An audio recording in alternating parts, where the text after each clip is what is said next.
ہر مشقت اپنے وقت پر مشقت رہتی ہے. کسی وقت کسی چیز کا انتظام کرنا آپ کے لیے بڑا قابل تکلیف ہوتا ہے، آزمائش والا ہوتا ہے. بعد میں آپ سمجھتے ہیں کہ یہ تو کوئی مسئلہ ہی نہیں تھا. اللہ نے انسان کو مشقت، ہم نہ سکون ڈھونڈتے ہیں، بس ٹھیک ہے گھر بن گیا، بس ٹھیک ہے اب میں نے بچے پال لیے، بس ٹھیک ہے. او بھائی تو نے آگے بڑھنا ہے، تو نے مشقت کرنی ہے، جد و جہد میں رہنا ہے. وقت فرصت ہے کہاں، کام ابھی باقی ہے، نور توحید کا اتمام ابھی باقی ہے.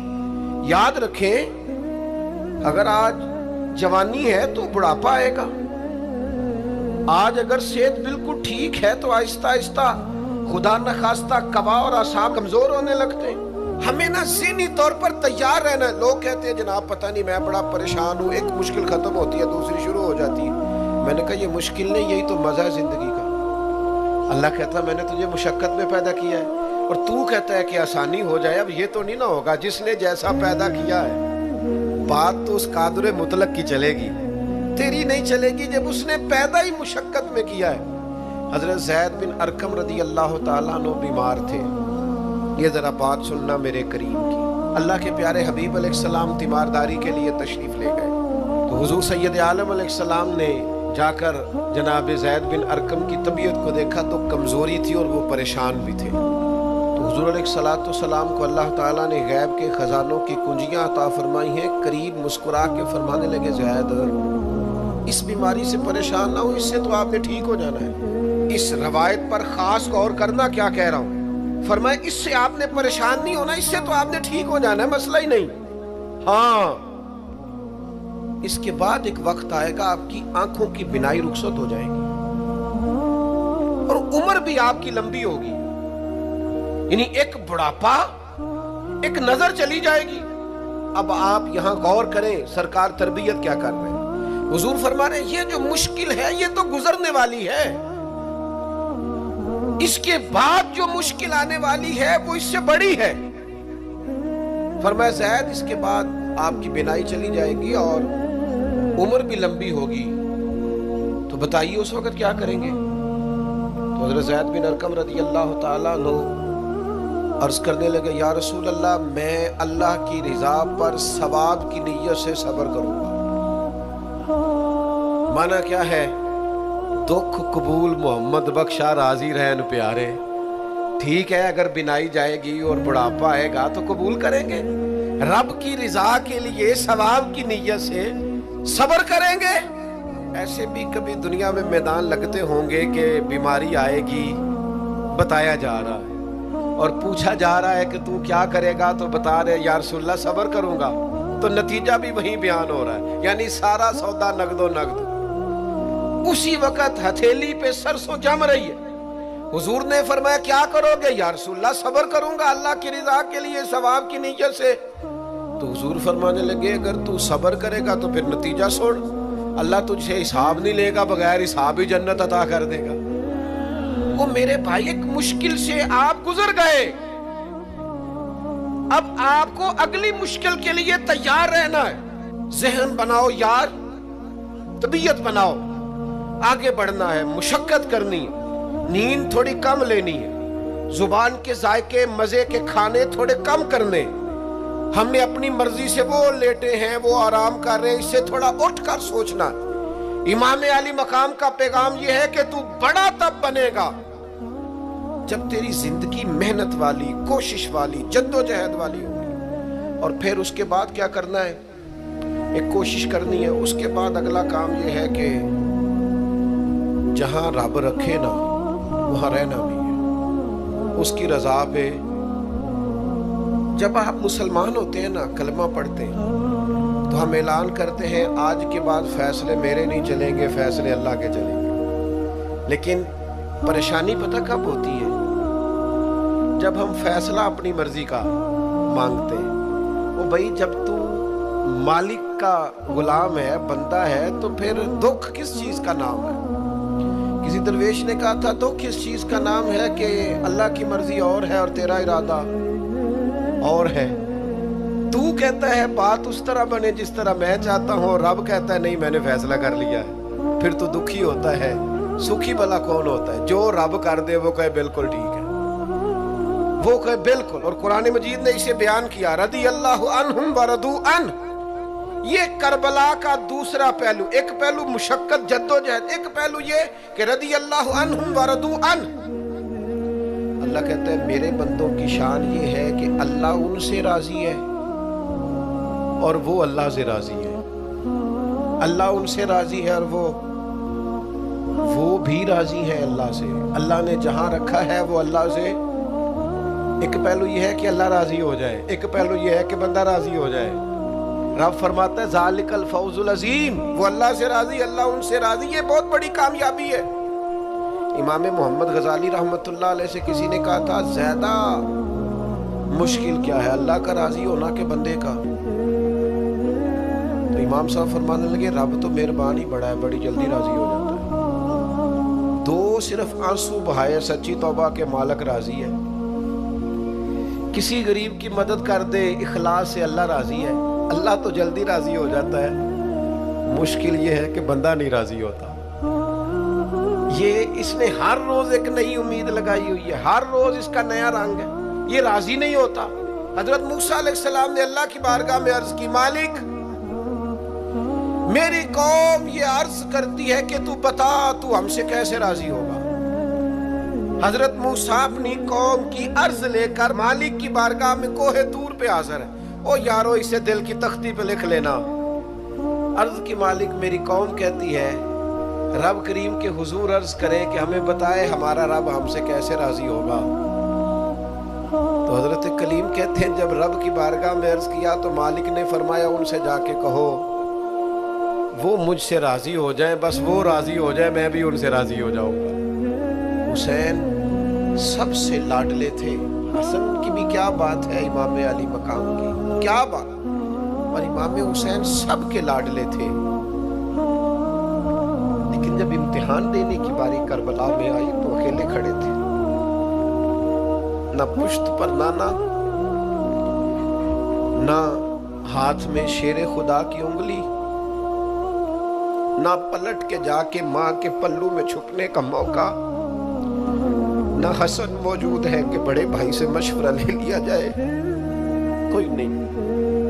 ये कौन है अटा हुआ गुबार में अटा हुआ, ये नबी का नूरे ऐन है, ये बिल यकीन हुसैन है अकेले, और बाकी जितने थे वो सारे छोटे थे। वो बड़ा मुश्किल काम हो जाता है जब आप सबसे बड़े हो जाएं और सिर्फ आपको तसल्ली देनी है, सिर्फ आपको दूसरों को संभालना है, वो बड़ा मुश्किल मरहला होता है। लेकिन इमाम हुसैन ने इस मुश्किल मरहले को इस तरह गुजारा कि वो बड़े थे ना, बस इतना कहूंगा कि हुसैन वहां पर शुक्र करते थे जहां पर सब्र मुश्किल था, वहां पर शुक्र करते थे जहां पर सब्र मुश्किल था, जहां सब्र मुश्किल से होता है वो वहां गर्दन झुका के कहते थे आप मन्ना वसद्दकना, ठीक है दुख कबूल मोहम्मद बख्शा, बस राजी रहन प्यारे। आप इस बात को याद रखें और इसको अच्छी तरह समझ लें कि आप जब तक मिजाज मुशक्कत का नहीं बनाते, एक के बाद दूसरी, दूसरी के बाद तीसरी, तीसरी के बाद चौथी, मुशक्कतें राह देख रहे हैं। और जो मुशक्कतों के आदी नहीं वो फिर पिछली सफ़ों में है, जो मुशक्कतों के आदी नहीं वो फिर किसी सूरत भी ना नाम बना सकते हैं ना काम कर सकते हैं। जिसको आराम करना है, जिसको सुकून से सोना है, वो मंजिल नहीं पा सकता। आपको आगे बढ़ना है, आपको जद्दोजहद करनी है, आपको कोशिश करनी है, आपको बाहिम्मत रहना है। हजरत सैयदना अब्दुल्ला इब्ने उमर रदी अल्लाह ताला अन्हो का साहिबजादा बड़ा सख्त अलील हो गया। बच्चे बीमार हो जाए तो तकलीफ बड़ी होती है इंसान की तबीयत को। हजरत अब्दुल्ला इब्ने उमर के बेटे बड़े सख्त अलील हो गए। जनाब अब्दुल्ला इब्ने उमर बड़े परेशान हैं, कभी इधर जाते हैं कभी उधर जाते हैं, इस हकीम के पास उस तबीब, सख्त परेशान। आपके दोस्त अहबाब देखते हैं कि हजरत अब्दुल्ला इब्ने उमर बड़े सख्त आजमाइश में बेटे का इंतकाल हो गया, सेहत ना हो सकी, अल्लाह का हुक्म आ गया। अब ये जो इंतकाल है ये जाहिर है बीमारी से ज्यादा मुश्किल काम है, बेटा चला ही गया है। लेकिन वो लोग कहते हैं जब हम बाद में ताज़ियत करने के लिए गए तो जनाब अब्दुल्ला इब्न उमर को बड़ा मुतमईन देखा। तो हमने अर्ज की कि हुजूर उस वक्त तो सिर्फ बीमार था, तो आप ज्यादा तसल्ली में नहीं थे, और अब आप बड़े तसल्ली में महसूस होते। वजह तो फरमाने लगे जब तक मेरी जिम्मेदारी था ना मैं परेशान था, अब खुदा के करम और रहमत की जगह पे चला गया, अल्लाह का फैसला आ गया है और मैं समझा हूं कि मेरा रब उसे अपनी बारगाह में बुलाना चाहता है, लिहाजा मैं पूरे तौर पर मुतमईन, अब मैं अल्लाह की रिजा पे पूरी तौर पर राजी हूं। मेरे अजीज जब तक ये रिजा हासिल नहीं, क्या लतीफ अंदाज है। वो हमारे एक बड़े जबरदस्त राइटर थे साहबजादा खुर्शीद अहमद गिलानी मरहूम, उनका एक मजमून छपा एक दफा, उम्मत का पहला सूफी। तो वो टाइटल देखकर मुझे बड़ी तजस्सुस हुआ कि किसको, चूंकि हम सूफिया की जमात है, किस बुजुर्ग का तज़किरा किया इन्होंने, उम्मत का सबसे पहला सूफी। तो जब मजमून खोला तो उम्मत का सबसे पहला सूफी उन्होंने जनाब सिद्दीक अकबर को करार दिया। फरमाया ये पहले दरवेश है इस उम्मत के, हजरत अबू बकर सिद्दीक। हजरत अबू बकर सिद्दीक अलील हो गए, बीमार हो गए, तो ये देखिए जरा उनका अंदाज़े तसव्वुफ। यार दोस्त पता लेने गए तो एक रूटीन होती है ना, जब लोग तीमारदारी करने जाते हैं तो कहते हैं किसी डॉक्टर को दिखाया है,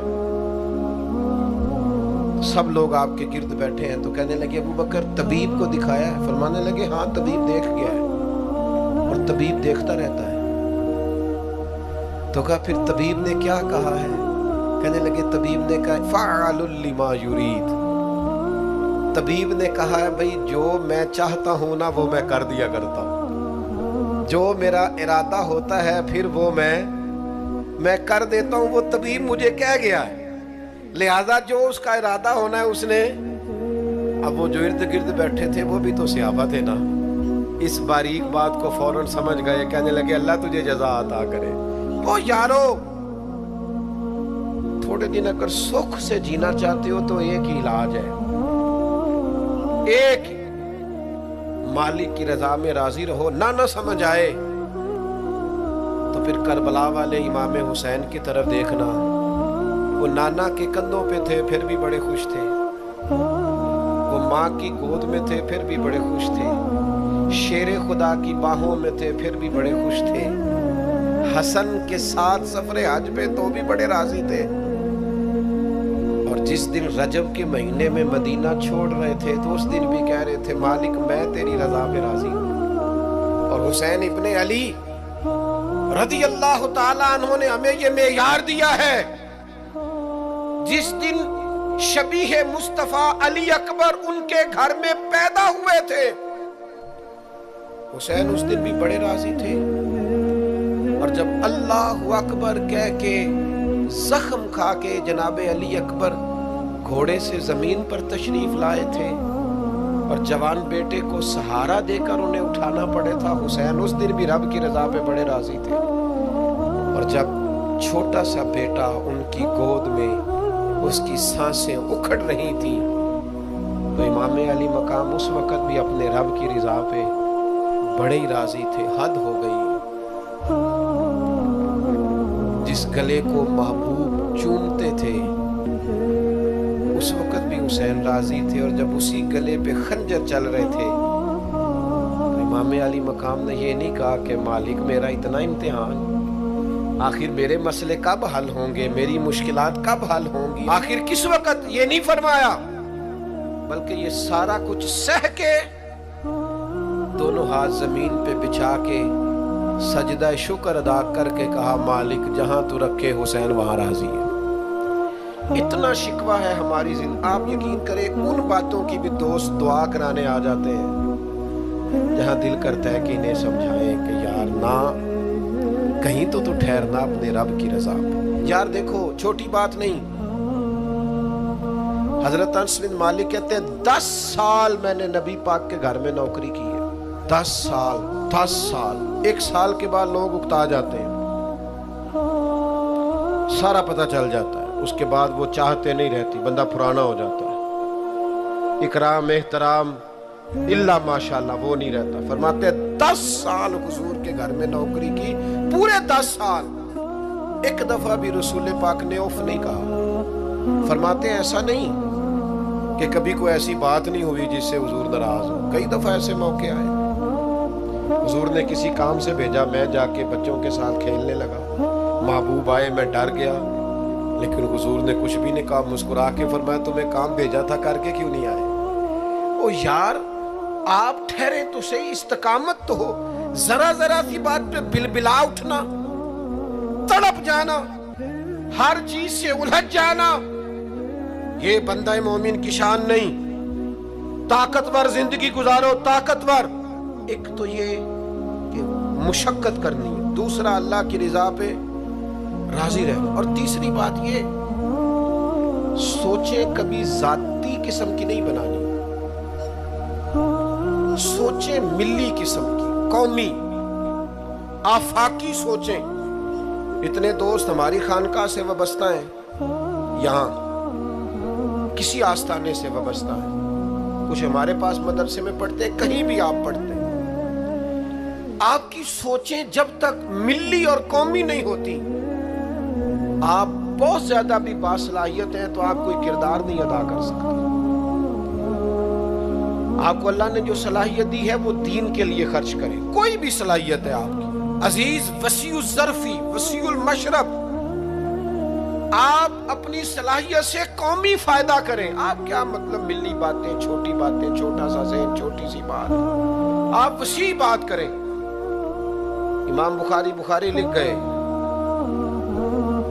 एक मखसूस फिक़्ह के मुकल्लिद थे इमाम साहब, लेकिन उन्होंने बुखारी में ये रंग नहीं इख्तियार किया कि जो किसी और मसलक पर चीजें दलाइल करती हैं, फिक़्ह के मसलक की बात कर, किसी और मशरब पर तो मैंने लेनी नहीं। उन्होंने काम किए तो कौमी सतह के किए, छोटे छोटे ज़ेन, छोटी छोटी बातें। हमारा ही मदरसा नहीं, दुनिया में मदरसे, हमारी खानका नहीं, दुनिया में खानका। हम अगर एक दूसरे से लोगों को तोड़ने लगेंगे तो मिली काम नहीं होगा।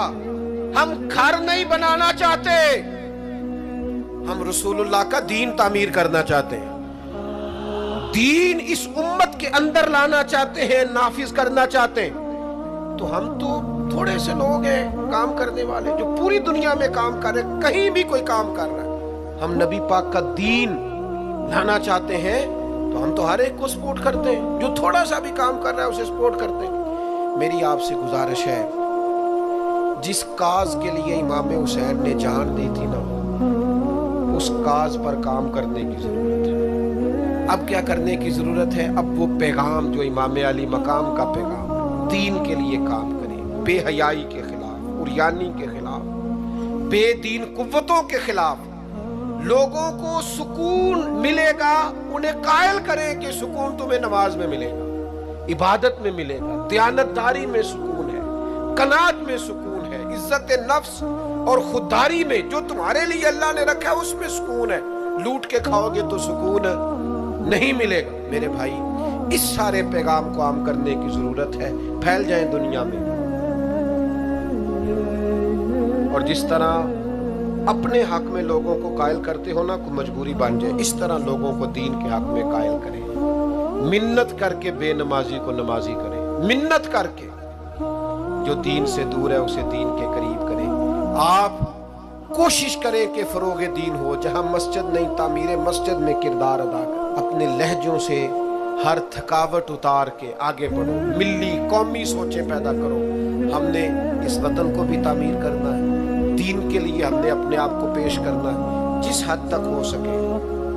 और दीन की तबलीग का सबसे बेहतरीन तरीका ये है। इमाम जाफर सादक से किसी ने कहा था, मैं दीन की तबलीग करना चाहता हूँ, क्या करूँ? पैगाम इमाम हुसैन कॉन्फ्रेंस में बात खत्म करते वक्त इमाम हुसैन के पोते की बात सुना रहा हूँ। कहा, हुजूर दीन की तबलीग करना चाहता हूँ, क्या करूँ? फरमाने लगे, दीन पे अमल करना शुरू कर दे। ये दीन की तबलीग। آپ کا اچھا اخلاق یہ دین کی تبلیغ ہے، آپ کا معاف کرنے کا جذبہ یہ دین کی تبلیغ ہے، آپ کی خیر خواہی، لوگوں کا بھلا کرنا یہی دین کی تبلیغ ہے۔ صرف تقریر سے تبلیغ نہیں کریں آپ کا عمل اور کردار یہ دین کی تبلیغ ہے۔ آپ اپنا انداز زندگی بدل جائیں، انداز خوبصورت کر جائیں، یہ دین کی تبلیغ شروع ہو جائے گی۔ 3 باتیں آپ کی خدمت میں رکھی ہیں اس پورے گفتگو کا نتیجہ۔ ایک تو زندگی مشقت والی، محنت والی، جد و جہد والی۔ یہ جو نوجوان آرام ڈھونڈتے ہیں نا، سکون، اقبال کہتے ہیں لہو مجھ کو رلاتی ہے جوانوں کی تن آسانی، یہ تیار ہو جائیں۔ مشقت، جد و جہد، کوشش، اور دوسری بات اس کوشش کے بعد بھی رب جو فیصلہ کرے رب کے فیصلے پر راضی رہیں، مقام تسلیم و رضا والی زندگی گزاریں۔ اور تیسری گزارش، سوچیں سطحی نہیں، ذاتی نہیں، عالمی سوچیں۔ میں بڑے درد سے یہ بات عرض کروں، لوگ اپنی ذات کے لیے دین کا استعمال کرتے ہیں، اپنی ذات کے لیے۔ جو میرا ذاتی مخالف ہے میں اسے یزید کہہ دیتا ہوں، میرا ذاتی مخالف۔ ہمارا ذاتی مخالف ہوتا ہے، ہم کہتے ہیں بے ایمان ہو گئے، وہ خدا کے بندے تیرے سے اختلاف ہوا ہے، تو اسے یزید تو نہ بنا، اتنی بڑی لعنت کا توق تو نے گلے میں ڈال دیا۔ اگر وہ یزید ہے تو اپنے آپ کو کیا سمجھتا ہے؟ اپنا پھر تو نے درجہ کیا بنا؟ اتنی جلدی نہیں، قومی سوچیں پیدا کریں، کوشش کریں کہ آپ ملی کام کریں، آپ لوگوں کو جوڑیں۔ آفاقی تعلیمات ہیں اسلام کی، ان آفاقی تعلیمات میں آپ اپنا وقت گزاریں گے تو آپ محسوس کریں گے زندگی بڑی خوبصورت ہو گئی۔